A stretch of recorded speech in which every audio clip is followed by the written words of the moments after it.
There we go. So good to see you all here today. And for those of you who are new with us, I'm so thankful that you're here. My name is Casey. For those of you that I haven't met, I'm so glad that you're here. And to those of you that are watching at Potter Church, we're so grateful that you're joining us. Can we give all of the people that are new with us in Potter Church a big hand of thanking them for being with us today? Now, last week it was a holiday weekend, and I just know this for a fact that it is not fair to start a brand new series, especially on a topic as serious and as common as doubt. I mean, I just know it's not fair to do that on a holiday weekend. So, previously on Bout with Doubt, this is what we talked about last week. That was supposed to be funny. It didn't land as funny as it didn't. First service really laughed. You're laughing at me. They laughed with me. Just kidding. So previously, last week, we talked about a couple things. Last week, we talked about this, that you can trust Jesus, even though you're uncertain about certain things in life. That you can trust Jesus, regardless of the things that you're uncertain of. And then we talked about this, that how Jesus wants us in our doubts, that he gives you and I permission. That he gives you who doubt that maybe there's something that you used to believe, because that's what happens with our belief. Our convictions that we have over time, those convictions of our conscience, those certainties that we have, they shift over time, don't they? And over time, maybe they countered something that you believe, maybe something that you believed about God or something that you believed about Scripture, and they countered that, and then all of a sudden, some uncertainty crept into your life, and then it created doubt, and then all of a sudden, you were wondering if you could even trust God or even trust Jesus. And Jesus, in the matter of, in how we see Jesus in the New Testament, we see Jesus invite you and I, and he gives us permission to doubt. He gives you and I permission to doubt, that he invites you and I. He invites you and I to be honest to him about our doubts. And we're going to see this today as we jump into one of my favorite stories in the New Testament. But Jesus gives you and I permission to be honest about our doubts because of something. Because Jesus doesn't want you to know something. He doesn't want you to know something about him as much as he wants you to trust in him. And that's maybe a little hard to reconcile. But see, Jesus wants you to have permission to be honest about your doubts so that you can trust him more than your certainty about things that you know in life. See, he wants your trust more than he wants your certainty. But then you go, Casey, wait a second. See, that goes against everything that I believe, because I need to see it to believe it.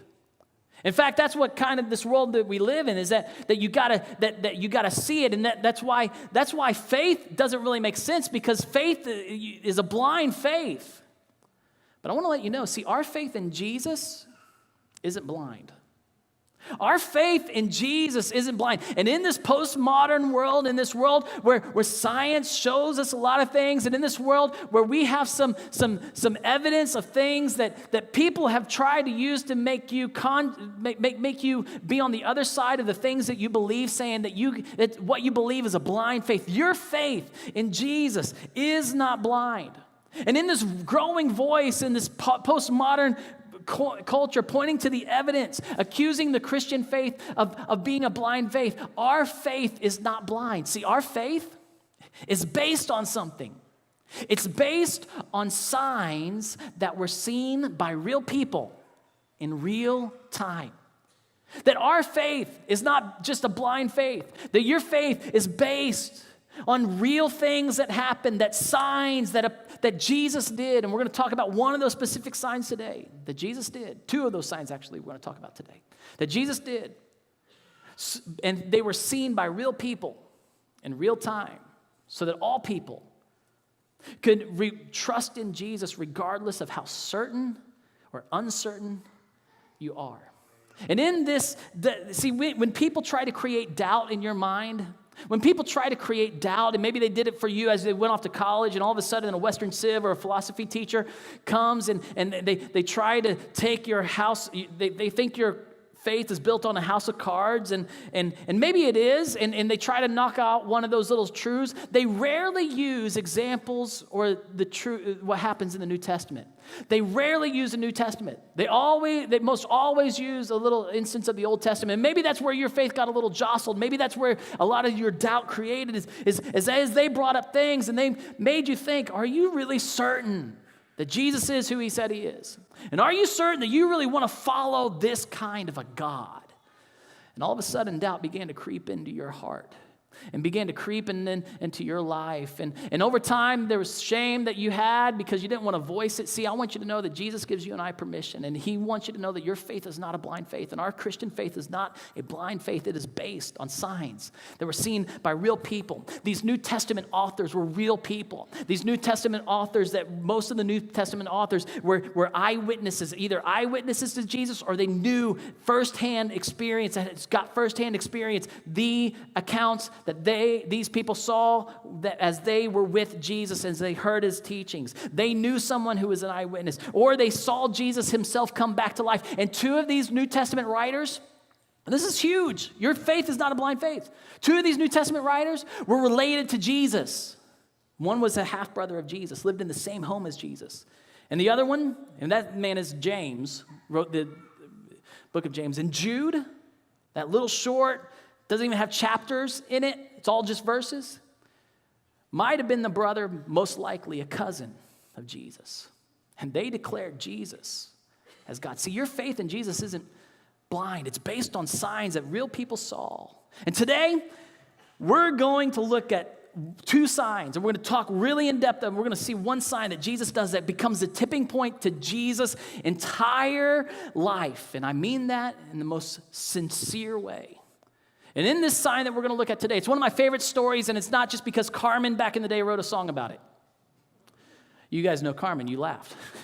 I grew up in a church world, and Carmen wrote a song about Lazarus, and we're going to jump into John 11. If you've got your Bible or you want to open it up in YouVersion, I encourage you to do that, and we're going to follow along, and I want you to follow along with me today as we jump into this, and I want you to look at this, but before we get into that, I want to read a verse, because you got to know why John, who is one of these first New Testament, the first writers of the New Testament, actually, he was one of the writers of the New Testament, and he wrote his account of Jesus' story.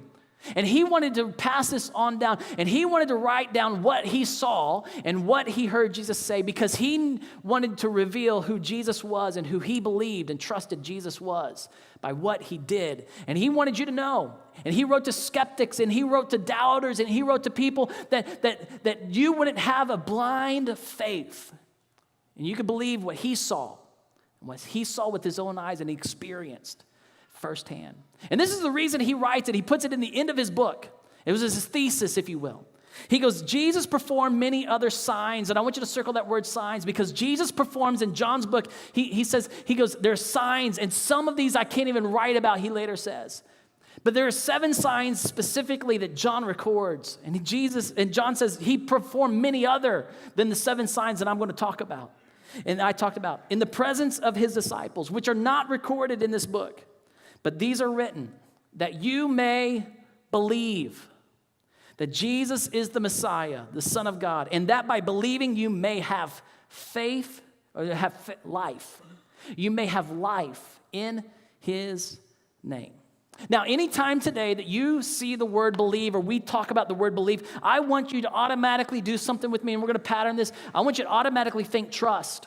Because anytime that you see this word believe, it comes from this Greek word pistis, pistis, and in this word that we have in the Greek, we translate it 3 different ways in our New Testament language. We translate it as believe, we translate it sometimes as faith, and we translate it as trust. But in that language, it all meant one thing, and it was probably more closely related to our English word, trust. Because in our today's society, we put belief with knowledge, don't we? I mean, when you believe something, you know. It's like a knowledge. But know and believe are 2 separate things. Know and believe are 2 separate things. And what John writes today, he wants to write so you may trust that Jesus is the Messiah. God come in the form of a man to deliver all humanity and proving himself to be God. And that by trusting in Jesus, not knowing something, not knowing, having head knowledge about Jesus, but trusting in him, that you're going to live your life the way he asks you to live his life. That you're going to follow, to trust him, in him.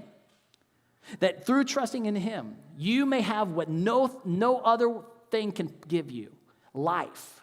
And we're not just talking life now. See, John would start his book up saying, hey, Jesus came to give life, and life everlasting. He said, all who would trust in him. God so loved the world that whoever believes, whoever trusts in him may have eternal life and not perish. See, in this is the reason John writes this book. And this is the reason he tells these signs. And this is the reason we get to this sixth sign that John writes about, that Jesus performs to declare to you and I and to show you and I a sign that he is who he said he was. And that what he did proved and was evidence of who he said he was. And we jump into this. It's the story of Lazarus. Many of you know the story of Lazarus. And today I'm going to hopefully help you see this in a new light. And in this, a man named Lazarus was sick, John writes. And Lazarus was a brother to Mary and Martha. Many of you know the story of Mary and Martha. Martha was the one who was all busy during the house while Mary was at their feet of Jesus. And this is their brother Lazarus, a very prominent leader in the area. So he was well known, very popular. And many people knew Lazarus. And he was sick. And Jesus heard this. And he said, this sickness will not end in death. No. I want you to read this because this is so important. It is for God's glory, so that, and anytime you see so that, you need to understand what it is. So that God's Son, who is Jesus, may be glorified through it. See, Jesus heard about this because somebody tells him that Lazarus is sick. And in this, when Jesus says something like this, like, hey, Jesus, you're going to be glorified through it, that my expectations get up, don't you? I mean, my expectations are now heightened because Jesus now has said, hey, I'm going to be glorified in this. And if you came and you asked Jesus to help you, and he's saying, you let him know that your friend or the person you love is sick, and Jesus said, hey, don't worry about it. Hey, I want you to know that this is that God's going to be glorified. I'm going to be glorified through this. It's not going to end in death. What are you thinking? It's not going to end in death. And your expectations are raised. And you have this certain idea of what you want God to do, and you think God's going to do it that way. And what happens next in the story? Totally shocks the disciples' expectations. So when Jesus heard that Lazarus was sick, he stayed there where he was 2 more days. Wait, Jesus, did you not just hear that Lazarus was sick? I mean, we sent word that he's sick. But Jesus stayed there 2 more days. And then he said to his disciples, let us go back to Judea. Now, you need to know something about Judea, because in Judea, Jesus had just come from Judea, where he performed 5 other signs that were so controversial that there was now a plot to kill Jesus, and the disciples knew about it. They did not want to go back to Judea. Because if Jesus dies, guess who also dies with Jesus? They do. But Rabbi, they say, teacher, wait a second here. A short while ago, might I remind you, the Jews there tried to stone you, and yet you're going back? AKA, are you crazy? And by the way, we're in this with you. And if they stone you, we're following you, but I don't know if going back to Judea is the best idea here. And then Jesus, as the text would go on, he would go on to tell them, our friend Lazarus is asleep. He's fallen asleep, and it's a metaphor he's using for death. John Little, in a second, will let us in on that. He goes, our friend Lazarus has fallen asleep, but I am going there to wake him up. But they don't want to go because they know what will happen. I love what happens next. His disciples replied, Lord, if he sleeps, he's going to get well. Like they all turned into doctors or something all of a sudden. It's kind of like your kids. Whenever your kids, they don't want to do something and they try to make whatever excuse they can to get out of trying to do what you want them to do. Have your kids don't do that. I guess it's just mine. Lord, if he sleeps, he's going to get well, a.k.a. we do not want to go. They try to find any excuse to do something. And Jesus, though, John lets us in on this, Jesus had been speaking of his death, but his disciples thought he meant natural sleep. So then, he told them plainly, Lazarus is dead. And here is one of the biggest struggles that you may ever face in Jesus. And I'm going to just tell you right now as we go into this. This is hard. This is one of those moments in when Jesus says this, and maybe you've glanced over this before and you just never saw it today, and I'm sorry for bringing it up this way, but this is real. This is what many people face in life because Jesus says something like this, or maybe you face something similar to this. He goes, Lazarus is dead, and for your sake, I am glad. Do you feel the weight of that? Whoa, for our sake, you're glad he's dead? He goes, Jesus, and for your sake, I'm glad I was not there, so that you may believe. I'm glad I wasn't there. I'm glad I wasn't there, and I know that they want me to go there and bring him and keep the sickness from ending in death. And by the way, I knew he was dead, and we're going to see that because how long he'd already been dead when he gets there. And he goes, I'm glad that I wasn't there. In fact, I intentionally didn't go there for your sake, disciples. I intentionally didn't go there for Martha's sake, for Mary's sake, for Lazarus' sake, for the world's sake. You intentionally allowed something bad to happen? Why? You feel the weight of this? And this is the reason why. So that, he looks at the disciples, and I believe Jesus would look at you and I. So that you may believe. So that you may trust in me. See, there are many things that you may know, and knowing is different than trusting. And you can trust something in spite of what you know. And see, I want you to trust in who I am. And for those of you who have doubted, for those of you who have doubted because of the evil, the pain, and the death of this world, I want you to lean in on this. Jesus does something here. Jesus manufactures a sign for you to trust in him. And that is hard. And that's weighty. And that kind of goes against everything that we want to reconcile. How do we reconcile this? How do we reconcile this? I mean, after all, have you ever felt like God hasn't been there for you? Or have you prayed for God to show up in your marriage and your marriage ended up falling apart? Have you ever asked God and prayed, God, where are you? And prayed for God, will you show up and will you heal my mom or dad? And later, mom or dad, they suffer and they die. And why would God do that when you begged him to? See, I believe Martha was thinking the same thing. Maybe you felt like there are things God could have stopped, but he didn't. How could God allow so much suffering? How could God allow that if that car would have just been 30 seconds later, or if there had been a stoplight, he could have. See, Jesus in this moment does something here. He does something so remarkable. It's for you and me and the whole world. That Jesus right here manufactures a sign, creates a sign so that we can trust in him. John goes on to write, because there's doubters in the room. There's doubters there. And he brings up one of the doubters that were in their group, then Thomas. And many of you know who Thomas is. Thomas is doubting Thomas. History shows it says, Thomas, also known as Didymus, said to the rest of the disciples, let us go, that we may die with him. And I believe John writes this not to make fun of Thomas, but to redeem who Thomas was, because he had this reputation maybe. And see, Thomas isn't saying, let us go die with Lazarus. He's saying, let's go with Jesus. And then we'll die with Jesus. Thomas was devoted to Jesus.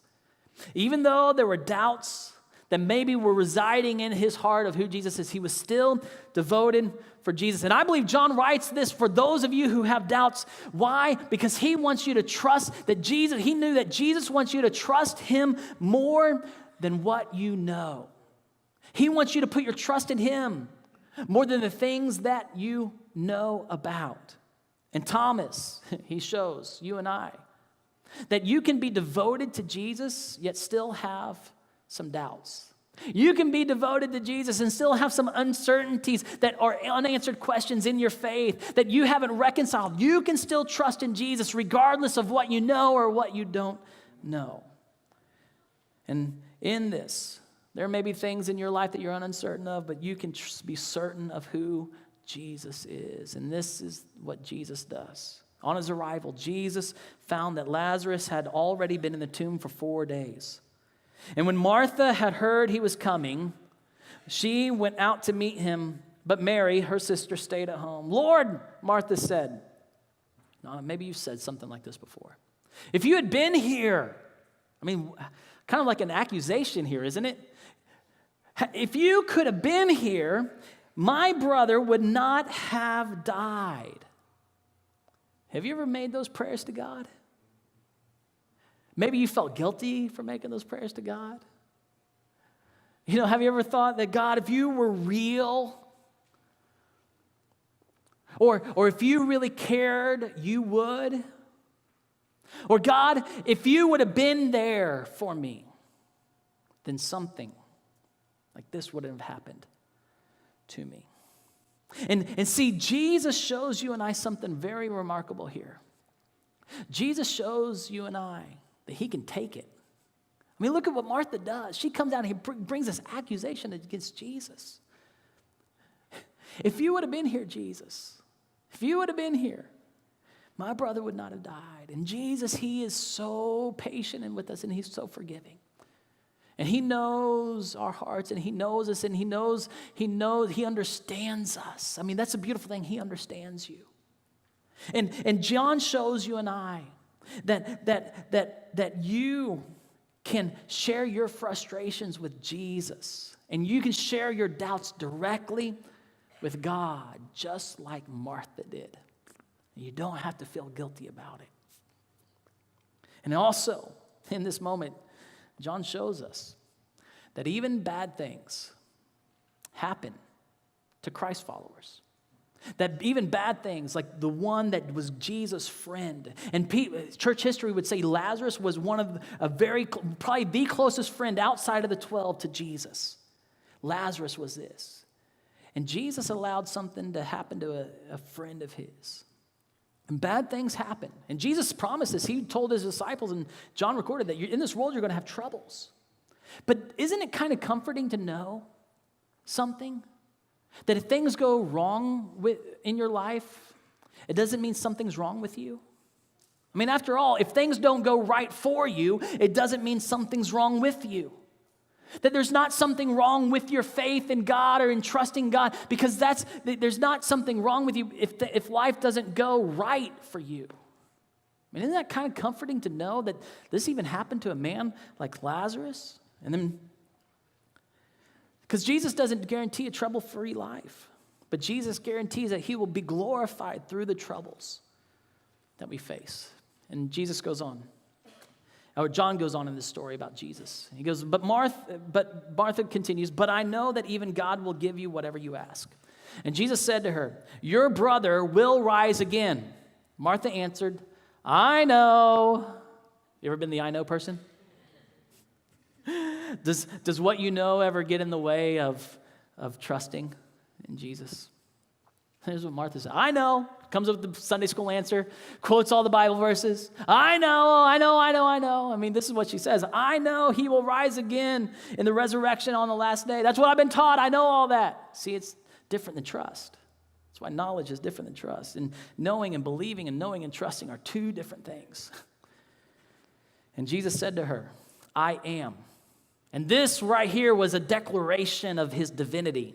This was the fifth time that John would record Jesus declaring himself as God. He goes, I am the resurrection.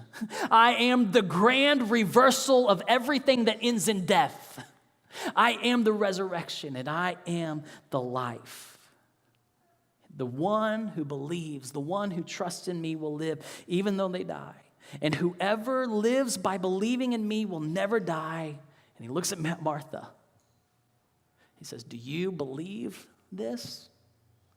Yes, Lord, she replied. I believe that you are the Messiah, the deliverer. And more than that, you are the Son of God, that you are God coming here in humanity's form, who has come into this world. And anytime we read the word believe, we need to see it as the word trust, because you can trust and not know, and you can know and yet never trust. And in this is what Jesus says, the one who trusts in me. And I don't think he just says this to Martha. I think he would know that people that would be reading this in the years and the decades and the thousands of years to come, that the one who trusts in me will live, even though they die. And whoever lives by trusting in me will never die. Do you trust this? I mean, really, do you trust this? You sitting here today, do you trust that Jesus is God and that whoever trusts in Jesus receives life? Or does what you know get in the way? Is the doubt of what you know get in the way of trusting in Jesus? Because this is exactly where Martha was. This is exactly where these disciples were. And this is exactly where you may be today. Where what you know may be getting in the way of what you trust and who you trust and in whom you put that trust. See, Martha doubted because of what she knew, yet she still trusted Jesus, and this moved Jesus. And when Jesus saw her weeping, and the Jews who had come along with her also weeping, he was deeply moved in spirit and troubled. Where have you laid him? He asked. And they say, come and see, Lord, they replied. And in this moment, you get a picture into God. And if you've ever questioned if God really cares, and if you ever questioned if God really cares about the suffering, the pain, and the death of this world, you look at these next two words. Because Jesus claimed to be God, and in this moment, he's not just weeping for Lazarus. I believe he's weeping for what the end of all humanity faces because of this curse that we live under called sin. And it's not something that was started by a big bang and just set into motion. This was caused because of our divisiveness against having God in our life. And in this, Jesus comes to this earth to restore all humanity. And in this moment, he knows that it's about ready to turn into the redemption of the world for those who would trust in him. And in this moment, Jesus weeps. And they say, see how he loved him? But I think John would say, no, he didn't just love him. Because earlier, John would write, for God so loved the world that he gave his one and only son, Jesus, that whoever would believe, whoever would trust in him will not perish, would not die, but have eternal life. But there were some doubters in the crowd. And in that, the doubters voice up, but some of them said, could he who not opened the eyes of the blind man have kept this man from dying? After all, we were there and we heard the stories of Jesus healing those people. Couldn't he have stopped this from occurring? And Jesus, once more deeply moved, came to the tomb. And now the drama of the music begins to build up, and you feel the tension increase in the story. And it was a cave with a stone laid across the entrance, and he says, take away the stone. And all of a sudden, what they knew would be confronted with whether they trusted. And listen to the doubt that emerges in this opportunity to trust even though what they know. But Lord, said Martha, the sister of the dead man. I mean, if you're not clear of who this is the sister of the dead man. By this time, John writes that Martha says, by this time there's a bad odor, for he has been there 4 days. I love what the King James says. He stinketh. I mean, this is what we know. He's dead, and it stinks. But Jesus isn't inviting them to know. He's inviting them to trust, not in what they know, but in trust in who he is. There's a big difference. He says, did I not tell you that if you believe, if you trust, not if you know, but if you trust, you will see the glory of God? And look what happens. See, they, despite their knowledge of what happens in death, that all of us know, that science proves and none of us deny, things decay. But Jesus' resurrection, he's the grand reversal. They take away the stone. Why? Because they trusted in Jesus more than they trusted what they knew. And then Jesus looked up and said, Father, in this prayer, he says, Father, I thank you that you've heard me. I knew that you always hear me, but I said this for the benefit of the people standing here, that they may trust. See, I'm allowing all this to happen so they may trust that you sent me. And when he had said this, Jesus called in a loud voice, Lazarus, come out. The dead man came out, his hands and feet wrapped with strips of linen and the cloth around his face. And Jesus said to them, not to Lazarus, to those that had all the doubts. Could you imagine this? You're one of the friends. You're one of those that showed up to see this all happen. And Jesus looks at you and says, go take off his clothes. You go get next to that man you thought stinketh. Go take it off. I mean, here are the people. I could imagine he's moving. Could you imagine the scene as the skeptics turned into not just believing what they knew, believing what they saw? And John would write, therefore, many of the Jews who had come to visit Mary and had seen what Jesus did, and not just seen it, they participated in this miracle, believed in him, trusted in him. And people in the first century, they trusted in Jesus because of what they saw. What science couldn't explain, but others still doubted, didn't they? I mean, we see this in this text. They doubted. They saw Lazarus come back to life. Maybe they were skeptical. They didn't want to take up the grave clothes, whatever the case may be. But some of them, John writes, went to the Pharisees and told them what Jesus had done. The chief priests and the Pharisees called a meeting of the Sanhedrin. This is the religious leaders of the day, because they were up in an uproar. They were already in uproar about all the claims that Jesus was making to be God and all the signs that he was doing that was leading these people to trust in him and believe in him that they were God, even though all they knew about all their religion, all they knew about what they believed before, and they were trying to disprove who Jesus was. And in a culture like today, where people are trying to disprove to you who Jesus is, trying to create doubt in your life. See, John writes this to you and I. And in this, these Pharisees know that this is happening because of something that's really a part of the matter of their hearts. And in this, they ask, here's this man performing many signs. And if we go on like this, letting him do this, if we don't change this, everyone will trust in him. Everyone will believe in him. And then, see, this is why. And then the Romans will come and take away both our temple and our nation. See, then we won't have our platform and we won't have our power. And for some of us, the reason we resist God is because we feel like it takes away something from who we are to believe in God or believe that Jesus is God. And in this moment, Jesus does something unbelievable. Because this is the turning point. This is the reason Jesus manufactures this sign. This is the reason Jesus manufactured this sign. Because at this moment, he would set in motion the redemption of the world. Because what the Sanhedrin and these religious leaders now initiate their plot to execute the man who made the claim to be God. And at this moment, see, the resurrection of Lazarus was so undeniable. It was so undeniable because Jesus did the undeniable, bringing a dead man back to life. He condemned his very own life, setting up the redemption of anyone who would trust in him. And from this moment on, John would write about the last days of Jesus' life, and the plot to kill Jesus would unfold. He would be handed over to the religious authorities. Jesus would then go before the Roman authorities, and after suffering much physical punishment, to almost the point of death, as Scripture would write and history would write. See, nobody can deny that Jesus died. And the reason he did it, John would look at you and say, because he loved you.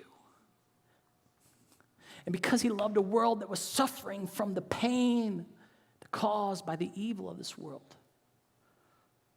Not caused by happenstance, but because we want to reject God. And in this, Jesus comes to show us that not only that God loves us, but that God is bringing you back to him and wants to invite you to trust in him, to receive life. And in this, Jesus would suffer for humanity's sake. And he would die. And Jesus would come back to life. And he wouldn't just come back to life and just escape. He would come back to life and he would show himself to people, and people would see him. He would show himself to Mary on the road as the first person who saw him. He would show himself to his disciples, all but Thomas for some reason. We're going to see here in a second, I think, why. And then he would show himself, and see, Jesus in this moment shows you and I through this grand reversal of the resurrection that he has the power over evil itself. And he shows you and I this sign of coming back to life as the seventh sign John would write about. See, his very own life is a sign to you and I that he has the power to defeat evil. And it may not happen in this world. In fact, it won't happen in this world, but eventually, to all who receive life, Jesus will give life. And receive him, he'll give life. See, Jesus destroys the power of evil by rising from the dead, giving the world an indisputable sign that he is God. Giving you an indisputable sign. Why? Because John saw it, Matthew saw it, James saw it, Jude saw it, Peter saw it. They encountered a resurrected Jesus. Paul encountered a resurrected Jesus on a road, and he hung around Mark, and Mark hung around Luke, and Luke was very thorough in his investigative process to get all of these accounts so he could write the Gospel of Luke and write the account of the Acts, because he wanted the world to know not what he knew, but what he saw and what people saw. See, even Thomas. See, Thomas didn't get to see Jesus in that first week, and this is what John writes about Thomas, and John writes about this for all the doubters and skeptics. And Thomas, also known as Didymus, one of the 12, was not with the disciples when he came, so the other disciples told him, "We have seen the Lord," but he says to them, "Unless I see," he's from the show me state, "unless I see the nail marks in his hands and put my fingers where the nails were and put my hand into his side, I will not believe. I will not trust." A week later, his disciples were in the house again, and Thomas was with them. Though the doors were locked, Jesus came and stood among them and said, "Peace be with you." And then he said to Thomas, and I love this. It's an invitation I think he gives you and I. Those of us who doubt. See here? Put your finger here. See my hands. And then reach out your hand and put it into my side. And then look what he says here. Stop doubting and believe. Stop doubting because of what you think and you know. And will you trust in who I am? And at this moment, John, I believe, records this for all of us who will never see Jesus come back to life. And he shows you and I what Thomas does, who doubted.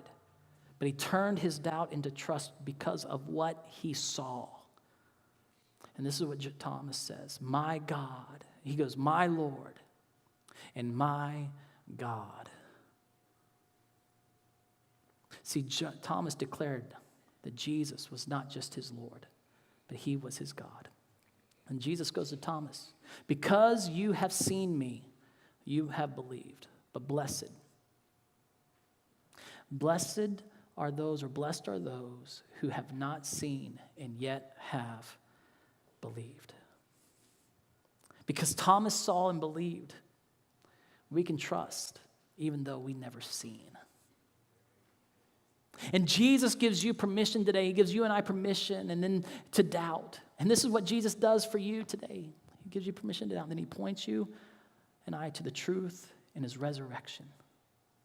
And this is the teaching big idea I want you to know.